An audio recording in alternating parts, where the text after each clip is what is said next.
Hello guys and welcome back. Dito lang yan sa aking YouTube channel. Kung bago ka pa lang sa aking YouTube channel, don't forget to hit the like button, subscribe button at higit sa lahat sa notification bell for you to be notified sa mga susunod na mga happenings. Welcome. Ito po ang NS Reaction.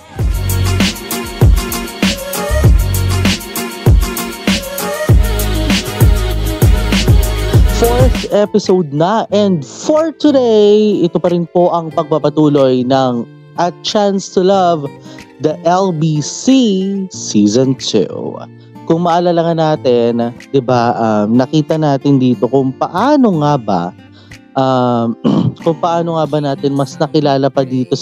dito, 'di ba, si Mai at saka syempre si Pond, na silang mga kaibigan ni A sa kwento. Ito nga ay,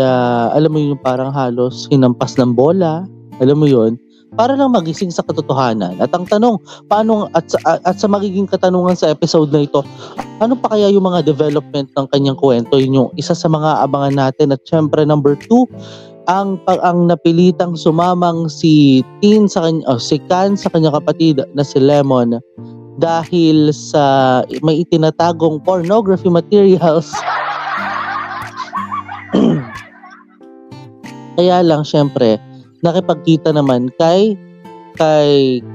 Teen, 'di ba, sa mall. So by the way, Highway, marami pa ho tayong mga developing stories na dapat nating abangan dito sa kwentong ito. Marami pa tayong mga dapat abangan. Kaya naku guys, sisimulan na natin ang ating pagre-react. Dito lang yan. At syempre ang tanong, bakit nga ba hindi pa rin magagawang kalimutan? Ulit, ito na. Simulan na natin ang ating pagre-react sa isang 3-part na dire-diretso. Dito lang yan sa ACTL, the LBC2. Ito na, ang episode number 4 in 3, 2, and 1. Let's play. ทำไมหน้ามึงมีแฟนไม่ได้เหรอแล้วมึงอ่ะมาทางไหนก็กลับไปทางนั้นเลย พี่แคนหายหัวไปไหนมาโทรไปก็ไม่รับอุ้ย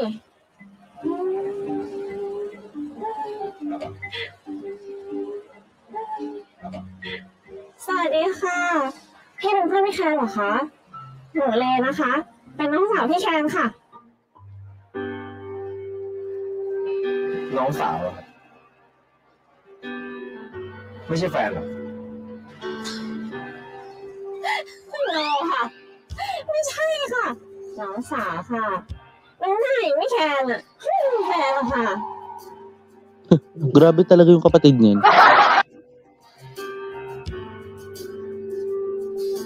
เอาคืนมาได้แล้ว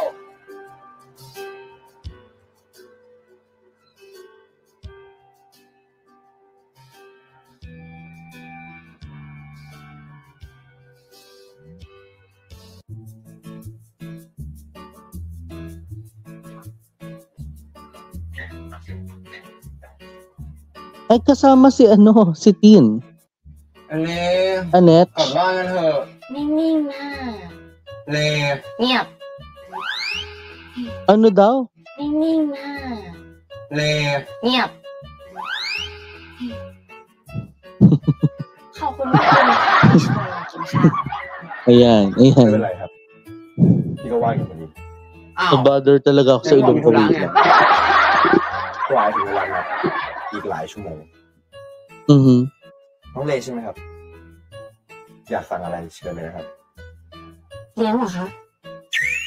Obvious ba? Yun yung tanong niya eh. Kung hindi na tinanong niya, hindi ka ititreat niyan. Tuloy มึ tayo. งจะร้องน้องกูเหรอ ยังไม่เลยไม่เกรงใจแล้วนะ เชิญเลยครับ พี่คะ Order please. Order daw sila eh. น้องเลครับ ทำไมถึงเรียกแคนว่าแคนตาลูป ก็ชื่อพี่แคนอะย่อมาจาก Aray. Kinagat eh. ภาษาเลยค่ะพี่เป็นพี่แคนก็บ้าๆบอๆแบบนี้แหละค่ะ ก็ชื่อพี่แคนย่อมาจากแคนตาลูปค่ะ ส่วนชื่อเลก็เลมอนค่ะ เพราะว่าตอนที่คุณแม่แพ้ท้องคุณแม่อยากกินค่ะ Mm-mm. ดีนะครับ Ang galing. Ang nonchalant niya sa pagkakasabi ng nice. ไม่ใช่แม่ทุกคนหรอกนะที่พยายามจะตั้งชื่อให้ลูกอะ Mm.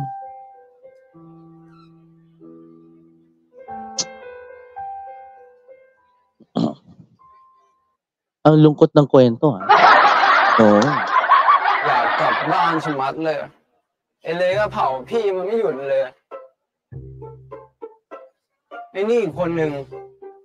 ตายยากตามกูมาทำไม ฉันไม่ได้ตามนายนะ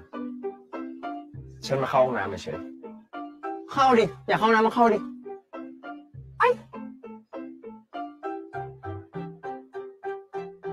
หน้านายเหมือนมีอะไรจะถามเลย หน้ากูดูออกง่ายขนาดนั้นเลยเหรอกูแค่อยากถามอะไรนิดหน่อยอ่ะ ถามมาสิ คือไอ้ที่มึงบอกว่า ไม่ใช่พ่อแม่ทุกคนพยายามตั้งชื่อลูกอ่ะหมายความว่าไงอ่ะ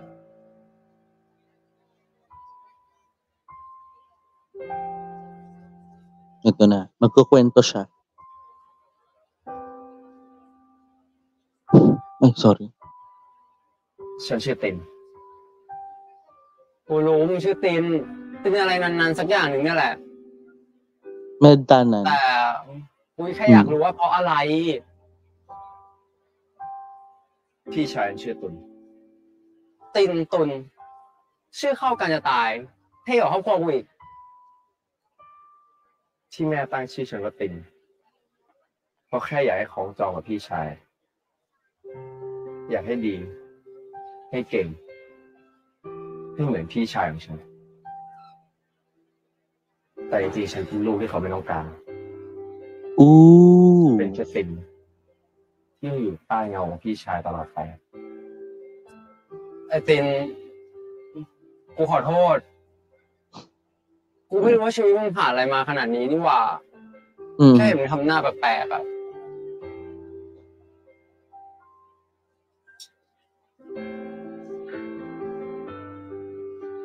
เชื่อด้วยเหรอ หมายความว่าไงวะ แค่เล่นละครนิดหน่อย เชื่อง่าย เอ้ย โง่ใช่ไหม ไอ้เฮียตินกูอุตส่าห์เป็นห่วงมึงไม่โคตรเฮียเลย Manununtok na naman yan. เข้าใจนะ ใจเรื่องเฮียอะไรกัน ที่เป็นห่วง ใครเป็นห่วงมึง เป็นห่วงก็บ้าละเบ้อ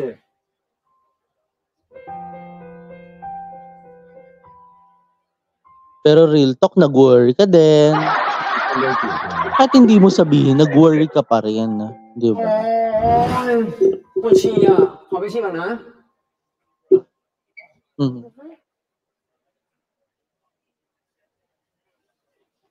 พี่ตินคะพี่ตินเป็นเพื่อนพี่แคนใช่ไหมคะ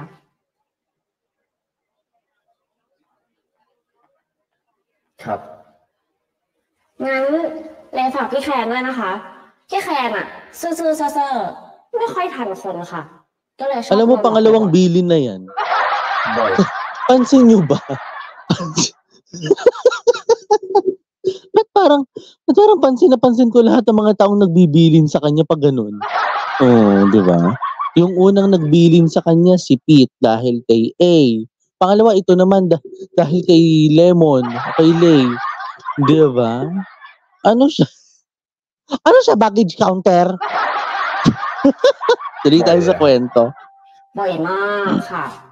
พี่ตินลองคิดดูนะคะ ตอนเด็กๆอะ เคยโดนหลอกว่าถ้าเปิดกระโปรงผู้หญิงอะครูจะให้คะแนนพิเศษไอ้พวกแคนก็เชื่อแล้วก็มาเปิดกระโปรงเลยอะตอนนั้นเลยร้องไห้เลยอะไม่หมดนะคะ เคยโดนหลอกว่าให้ไปตีรังมดแดงเคยถูกหลอกว่ามีคนทารุณกรรมหมาจนไปปีนเข้าบ้านเขาเกิดตายเลยนะพี่หมาบางแก้วอะฟัดเด็ก10 ขวบอะใครคิดจะเหนื่อยเรา แล้วแคนทำยังไงอ่ะ ก็จะทำอะไรอะคะ ไม่ว่าจะเจ็บยังไง จะร้องไห้ยังไงก็มองโลกในแง่ดีอยู่ดีอะไม่เคยโกรธไม่เคยว่าใครจริงๆเลยเป็นพวกที่เชื่อมั่นในพวกพ้องตัวเองสุดหัวใจเลยค่ะ ทำไมน้องเลนเอามาบอกพี่อะ ก็พี่ ติมฉลาดอะค่ะ ก็เลยอยากให้สอนพี่แคนบ้าง ขอบคุณนะครับ ที่เล่าให้ฟัง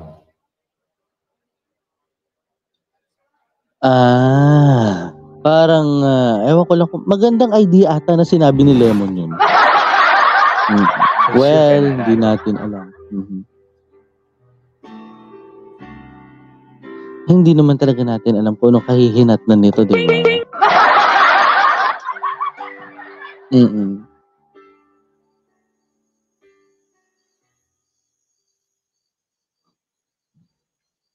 I think this is Kenkla. เรากูแป๊บนึงเดี๋ยวกูออกไปแล้วนะแป๊บนึงเดี๋ยวกูออกไปแล้วSi Kenkla at saka si Technique.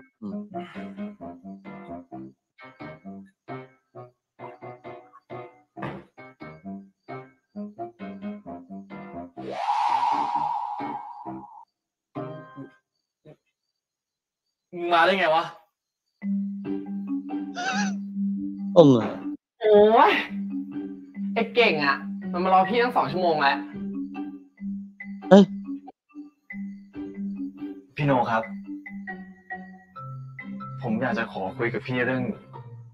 Ano?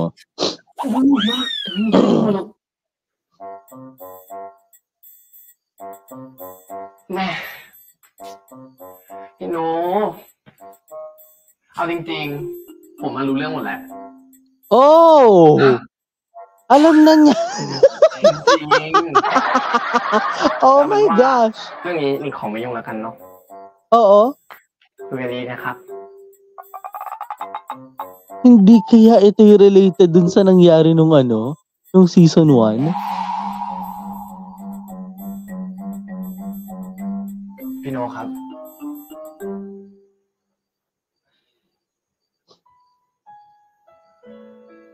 ผมต้องทำยังไงล่ะครับ พี่ถึงจะหายโกรธผม เอ้ยเปล่ากูไม่ได้โกรธมึง แล้วพี่หลบหน้าผมทำไมล่ะครับ พี่ไม่ได้หลบนะเว้ย พี่โนครับ ผมพร้อมจะทำทุกอย่างเพื่อให้พี่หายโกรธผม Ano bang ginawa niyang ผ mali? มชอบพี่จริงๆนะ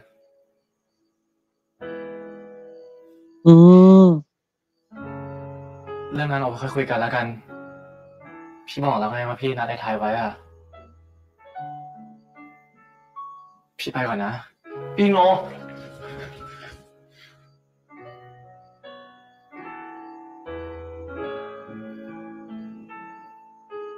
Pero is he really avoiding? หนีเก่ง หนีไปอีกแล้ว แต่กูก็คงทำผิดไปจริงๆ เฮ้ย มันก็ผิดกันทุกคนนี่แหละ ขนาดกูเองนะ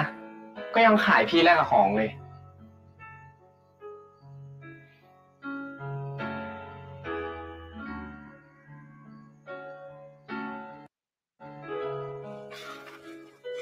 So, ibinenta para sa free gift lang, di ba? เชี่ยทำไมกล้ามาหลอกขนาดนั้นวะ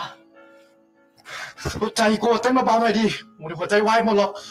Oo, kumalma ka. Ganyan talaga. ขอเวลากูอีกนิดนะเว้ยกล้า เกิดมากูยังไม่คิดนี่หว่าจะมีแฟนเป็นผู้ชายอ่ะ Oo nga, kasi kaiba yung facial expression niya nung parang may nangyari sa kanila during that night. Parang, Oo, ito tayo. Kay A.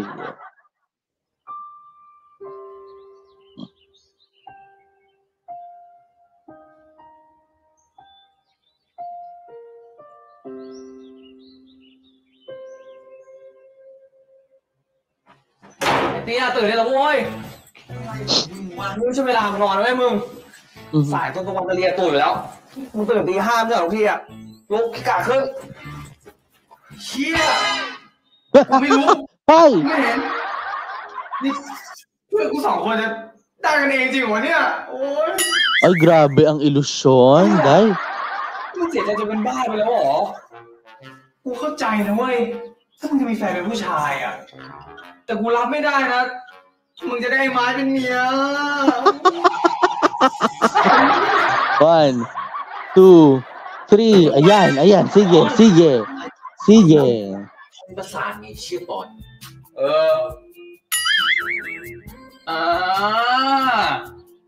นี่มึงมีคู่หูคนใหม่แล้วไง Ay, grabe. โอเคชื่อเคส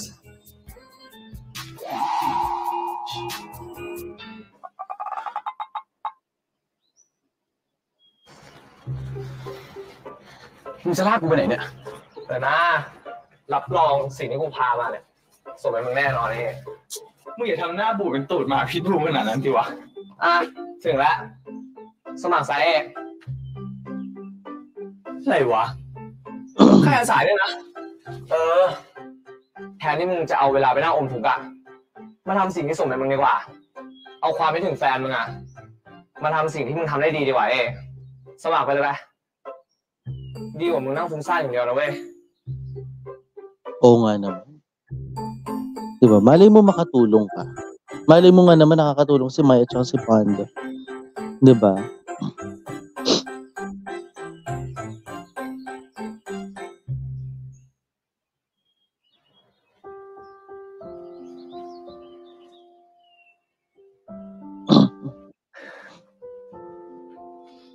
ไอ้ไม้มันก็ช่างสรรหาเนาะ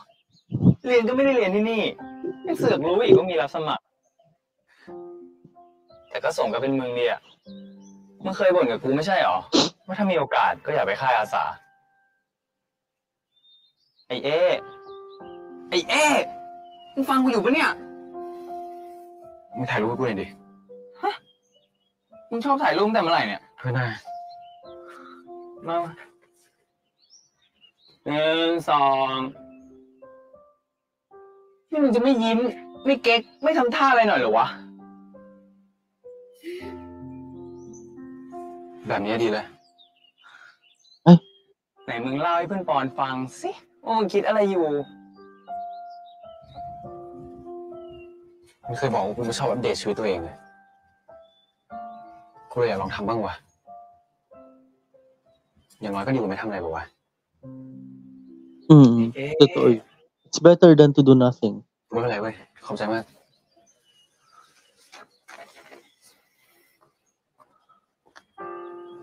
เนี่ยเหรอ คนที่บอกว่าไม่เป็นไร But at least he is about to try. Diba? May susubukan naman siya kaysa naman yung wala siyang magawa. Diba?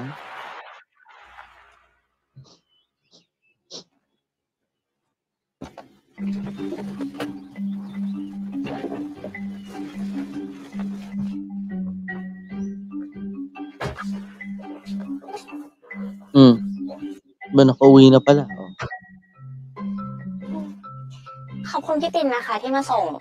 เลกับพี่แคนก็เลยไม่ต้องแบกของหนักๆขึ้นรถเมล์เลยอะ พี่คนเดียวเลยแกไม่เห็นเคยช่วยอะไรเลย โอ๊ย Ayan. พี่เป็นพี่นะเว้ยขำเลยมึง ยังไงก็ขอบคุณนะคะ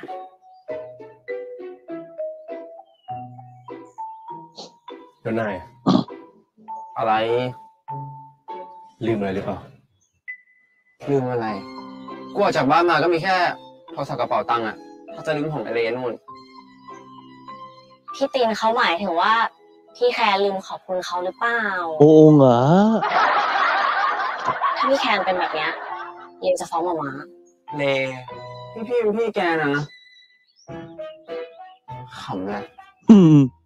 Naiirita ka ba pag pinagtatawanan ka? Normal lang yan. Ay? Ano yan? พี่ให้ ขอบคุณค่ะ เลบ้านเราไม่รับของจากคนแปลกหน้านะเว้ยแล้วม้าก็เคยบอกว่าบ้านเราซื้อไม่ได้ด้วยเงินน่ะ แปลกหน้ายังไง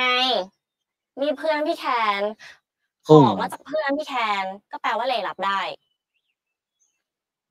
งั้นเลเข้าบ้านก่อนนะคะ ครับ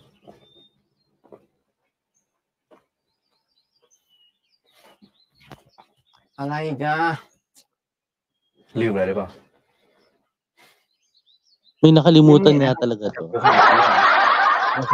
Kung ano man yan, sana maalala ใจมึง mo. ยังอะ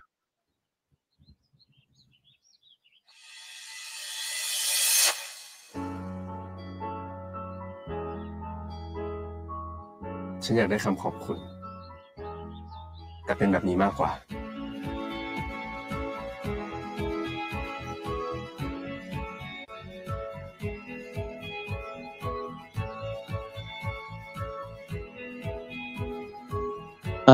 Lay, dapat pala hindi ka muna pumasok, ano? Oo. Nagnakaw na naman ng halit.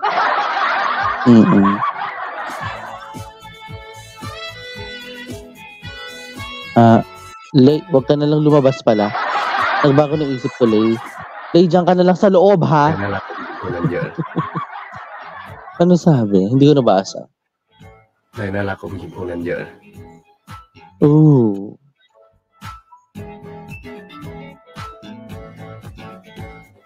Kaya lang salamat kasi nakapang-ilang halik na. Oh. Nakakailang halik na tong dalawang to, ha? Episode 4 pa lang pero naku, nakakarami na kayo sa isa't isa.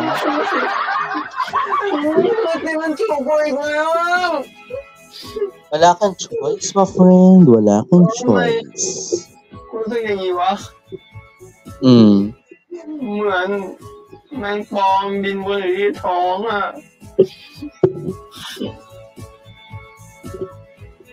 Pero friend, as I said, wala kang choice kasi nahalikan ka eh.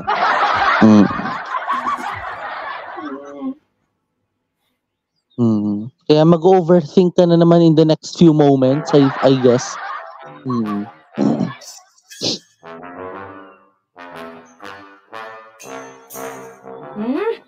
ูรู้แล้ว อันนี้ไม่ต้องแก้อย่างเงี้ย เฮ้ยมึงเป็นไรเนี่ย เครียดอยู่โอ้ เครียดมึงก็กินนี่ อร่อย กินแล้วหายเครียด ไม่ใช่มัวแต่เล่น ไม่ช่วยกูทำรายงานเลย มานี่มา มึงไม่กินกูกินเองมา เฮ้ย โอ้โห ไอ้นี่ ของกู Ay, iba yung nakapindot ko. Sorry, akala ko kasi magkatabi. มึงกินอร่อยว่าไม่หายเครียดหน่อย แล้วมึงเครียดเรื่องอะไรเนี่ย ห้อยเอ๊ะดิ เอานะมึงให้เวลามันหน่อย มันเหมือนไม่เหลือใครเลยนะเว้ยมึง งั้นมึงก็ไม่ต้องสงสาร เอ้า เพราะว่ามันมีพวกเราอยู่ไง เอ้าทำงานเนี่ยเร็ว ไม่ ทำงาน โปรย ให้เสร็จ คือ ส่ง บอก มาเองด้วยเสร็จแล้วมึงจะได้ไปดูมัน ว่ะมึงทำไปนะ กูยัง หยิบขึ้นมา หยิบ จับมา ทำไร ชน ชน เฮ้ย สู้เพื่อเอ สู้เพื่อเอ๊ะ ทำด้วย At saka sila talaga yung tagagawa, no? Oh. Okay, part 3 is what we're looking right now. We're seeing not title, si Tom. Parang title yung real name niya, no? Oo. Si Tom, ayan.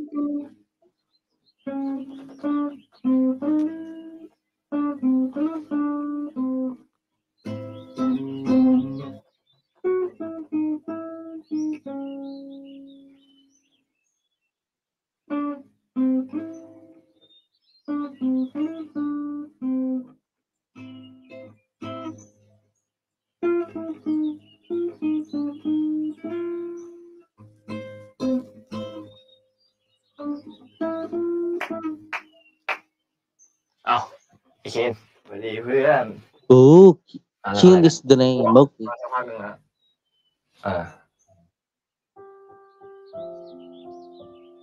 เป็นอะไรไปนะ เฮ้ยไม่เป็นกูเลยต้องถามมึงช่วงนี้เหมือนมึงมีอะไรในหัวปะคิดมากเรื่องเปล่า เปล่าป้าก็สบายดีว่ามึงโทรมาคุยกับกูเรื่องเพื่อนกับเรื่องเรียนอะก็ไม่มีอะไรน่าเป็นห่วงนะแต่กูแค่รู้สึกว่าช่วงนี้เหมือนขาดแรงบันดาลใจว่ะ เรื่องแต่งเพลงของมึงเหรอ กูอยากแต่งเพลงรัก กูรู้สึกว่า Love song ang gusto mong isulat. กูก็แต่งเพลงไม่ค่อยเป็นด้วยแต่กูมีไอเดียนะเคยมีคนบอกกูว่าถ้ามึงจะแต่งเพลงรักอ่ะ มึงต้องรักให้เป็นก่อนนะเว้ย Totoo. Eh, kaya lang nagmamahal na siya ata this time eh, di ba? เดี๋ยวเวลาคนอย่างกู มึงไม่หา แล้วมึง Ah, จะรู้ hindi ได้ pa ไงว่า pala. Mm. หมายความว่าไงวะ ลืมไปเถอะมึงไปซ้อม Mm. มึงไปแกะมายังเนี่ย เมื่อวานอ่ะ แกะแล้ว อันนี้กูเพิ่มโซโล่ตอนเปิดอ่ะ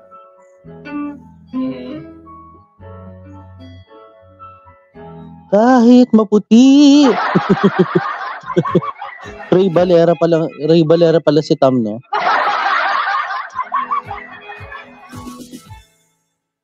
Okay. Si Tool. กลับมาแล้วเหรอ ดึกนะ ที่เรากลับให้มันเร็วหน่อย เดี๋ยวพ่อแม่จะเป็นห่วง ยังไงซาแกก็เป็นที่น่าสงสาร พูดจบยัง อยู่ในวัยต่อต้านเหรอตินเดี๋ยวนี้พี่พูดอะไรหน่อยไม่ได้เลย เพราะผมไม่จำเป็นต้องฟังที่คุณพูด ทั้งที่เมื่อก่อน อะไรก็พี่ตุลเหรอ Eh, noon yun. Diba? บอกแล้วใช่ไหมว่าให้เลิกตีสองหน้าสักที จะเป็นลูกชายที่แสนดี สามีผู้ประเสริฐหรือพ่อที่น่ารักก็เป็นไปดิ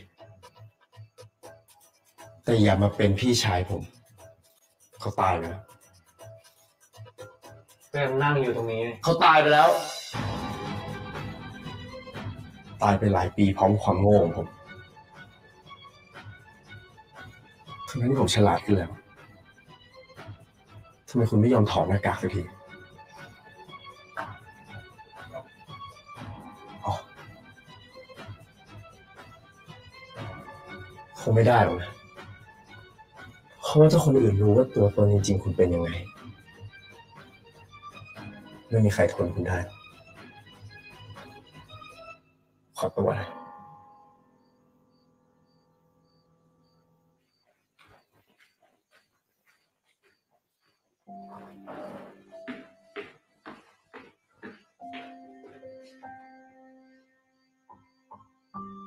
น้องคนนี้ก็พูดเจ็บเหมือนกัน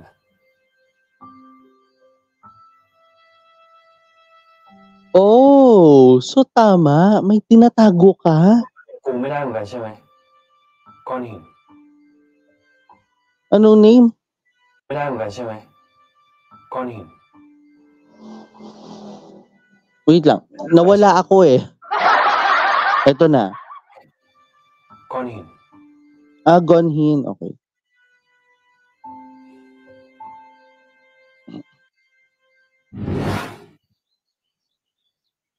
Uy, parang may flashback. So, sino si Gonhin? Ah, ito? Si S? Wait, that's S? Tama ba? พี่หินพี่ตูนเหรอคะ Ah, ito nga! งั้นเรารอนี่นะคะ วันนี้ได้เห็นหน้าพี่ตูนเติมพลังสักหน่อยนะ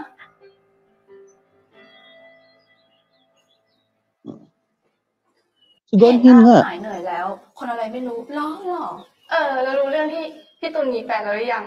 ใช่คนนั้นปะที่มารอพี่ตูนวันก่อน สวยก็สวยหรอก แต่ไม่เอาอ่ะ ถ้าพี่ตูนมีแฟนก็ไม่มีอาหาร อืม ทาน พี่หินคะพี่หิน พี่ตูนมีแฟนจริงๆแล้วเหรอ พี่ เอ้าสาวๆ มาทำรายการที่ห้องนิสิตครับ มาเล่นค่ะ หรือว่ามาหาพี่สิ โถพี่ตูนคะ ก็รู้อยู่ว่าหนูมารอพี่นั่นแหละ นี่ถ้าไม่บอกพี่ก็ไม่รู้หรอก นี่พี่เกือบเสียใจแล้วเนี่ย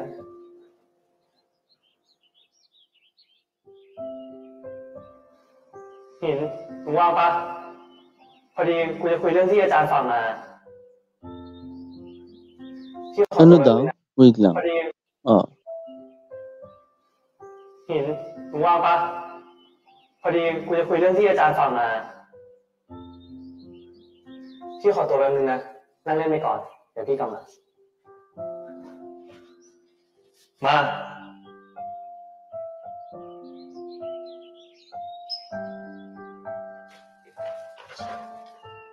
Hindi man lang pinasagot ng oo at hindi ano. Lupet.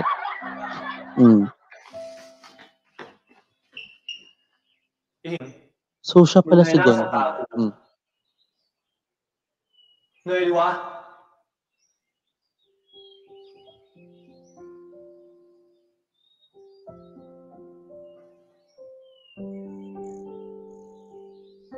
ใครทำมึงร้องไห้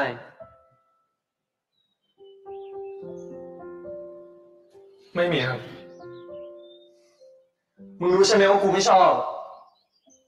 กูไม่ชอบที่มีคนอื่นมาทำให้มึงเสียน้ำตา มึงร้องไห้ให้กูได้แค่คนเดียว เข้าใจไหม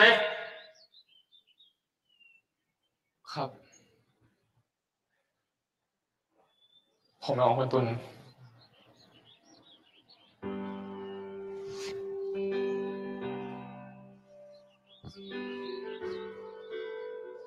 ดี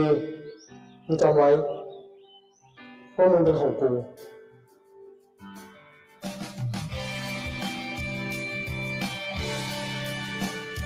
So they are belong to each other talaga. O, di kayo na.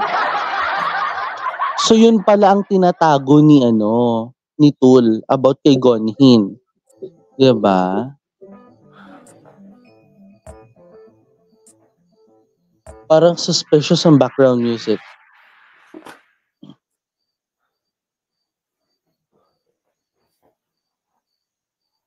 Kasi ang tanong talaga dyan, kailan ba niya aaminin? Diba? Yun yung tanong din talaga ni Tin kay Tul. Diba? All about kay Gonhin. Nako, ay hindi malimutan ang halay ay tawaran. Utoy, aba. Ang gabi na. เขาให้ก็ทำเป็นไม่เอาเรื่องมากพี่อย่างเงี้ยมาลากน้องซื้อดึกๆดื่น พวกแกไม่ใช่หรอ แย่งพี่กินจนหมดอ่ะ มาซื้อเพื่อนอ่ะถูกแล้ว พี่อะไรกินหมด อะไรเนี่ย แล้วไปทำอะไรมามันหิวจนทนไม่ไหวขนาดนี้อ่ะ ก็หัวใจเต้นแรงไกลติน อะไรนะ อ๋อ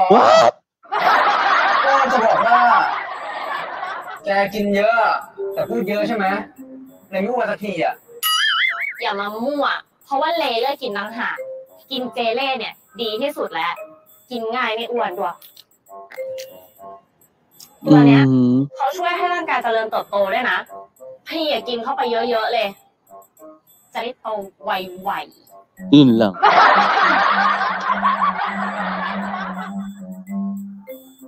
Aray, Jim. Para akong nagkikrave dahil. Kung ngayon na! Le! Hanapin mo siya.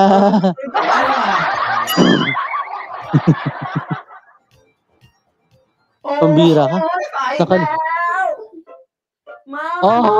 Lagi ka na lang late.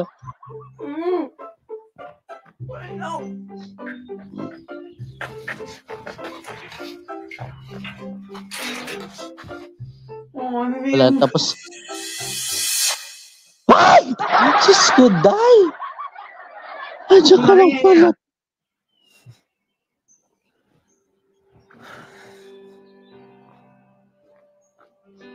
Nagising ang diwa ko, day. เมื่อไหร่เราจะเลิกทักฉันด้วยคำนั้นสักที Oo nga. Kailan ka titigil dyan? Diba? Nakakasawa ka rin kayang pakinggan dun sa line na yun. Oo.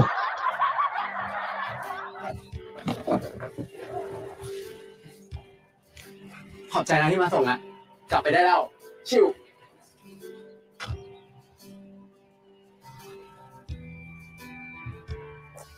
เอ้าทำไมไม่กลับอีกอ่ะ บอกแล้วไงว่าไม่ได้อยากได้แค่คำขอบคุณ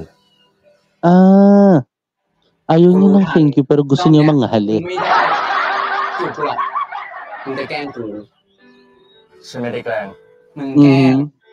มึงจะแกล้งจูบกูให้กูสติแตก ไอ้แคนอ่ะ ไม่เสียลุงรอบ 2 หรอก Uy!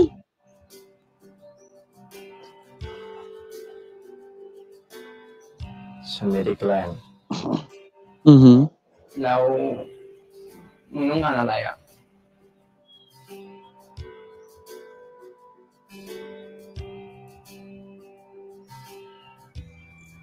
จีบนาย Ay. Hoy, episode 4 pa lang to ha.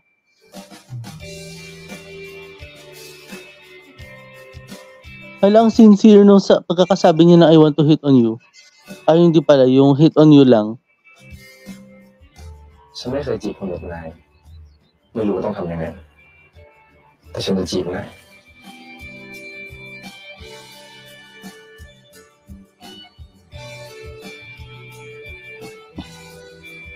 Blowing mind na naman to. Par! Oh, par! Kalma. Nasa sayo na naman yan eh, di ba? Again, sinabihan ka lang naman, มึงจะจีบกู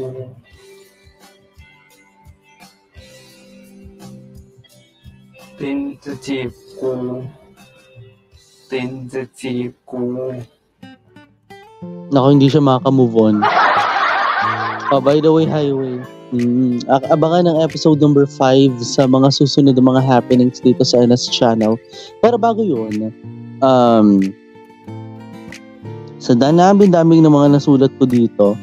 grabe pa rin talaga yung ano to? Grabe pa rin. Tama, pati ako nawala. Grabe pa rin yung kay ano dito yung kay Tin at saka kay Kan at saka kay Tool. Oo, hindi natin alam yung all about kay Tool kung bakit nga ba umabot sa ganong senaryo. Di ba? Hindi natin alam paano nagsimula yung kanilang story Pero ang alam lang natin, yung nasa classroom lang sila. Tama, no? Kasi dun sa nasaksihan natin kanina, na naging emotional na storya, siguro kung naging emotional story nga ba to, no? Is yung ano dito yung nangyari kay, yung nangyari nga na parang kinausap pa si sino nga ba to? Si Gonhin at saka si Tool. Hindi ba? It's either nagseselos or may nararamdamang something na hindi maganda. Parang ganun lang, no? Pero ito yung ito yung sinasabi nga na anytime pwede kong hilahin yung itsura mo or pwede kong hilahin yung pagkatao mo. 'Di ba? As per as what Tin said, 'di ba? Against Tool. Kasi nga alam mo 'yun, iba yung dito iba yung tama ng Tool dito Compare nung season 1, if I'm going to compare season 1 na parang medyo hindi siya approachable pero traumatic. 'Di ba? Approachable siya pero traumatic. So yun yung nilarawan nga daw dito talaga sa part na ito. Kaya yun din yung pagkakaalala ko rin talaga na medyo traumatic yung character niya. Pero ayun, aside dun sa Gonhin na bato, yung hinahawakan ni Tool. Kamusta? Yun yung magiging susunod na tanong Kamusta na kaya si Gonhin? Diba? After few years. Are they still together or not? Yun yung tanong lang dito. Pero, sa nasaksihan din talaga natin dito kay Kenkla at saka kay Tekno, parang halata naman talaga may gusto si Kenkla kay Tekno. Diba? Kasi nga, ang naging basis ko pa rin dun yung season 1. 'Di ba? Kung paano nga ba natapos yung buong series na nalaman nating may pagtingin pala si Kenkla kay Tekno. 'Di ba? So yun na nga. Plus last one, dito sa naging kwentong ito, yun nga, yung volunteering camp na dapat nating abangan din for A, 'di ba? Abangan natin 'yan sa mga susunod na mga kwento na dapat pa nating tutukan. Dito lang yan sa pagpapatuloy ng A Chance to Love. Ako po si Nathaniel Subida at yun na nga,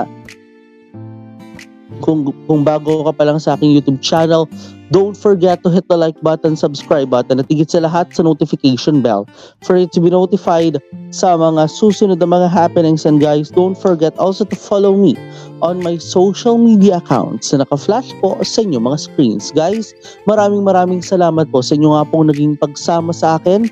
Dito lang yan sa ika-4 na episode ng ACTL, ang Season 2 ng LBC. Ako po, si Nathaniel Subida. This is my commentary, this is my own opinion, and this is my own reaction. This is me, Nathaniel Subida. Keep safe, have a great day, and always remember to stay strong, choose to love, and to be loved. And always remember also that every morning is a new beginning. At maraming salamat po. Kayo po'y patuloy na nakatutok dito lang yan sa Nathaniel Subida YouTube channel. Maraming salamat. Have a great day and stay safe and bye!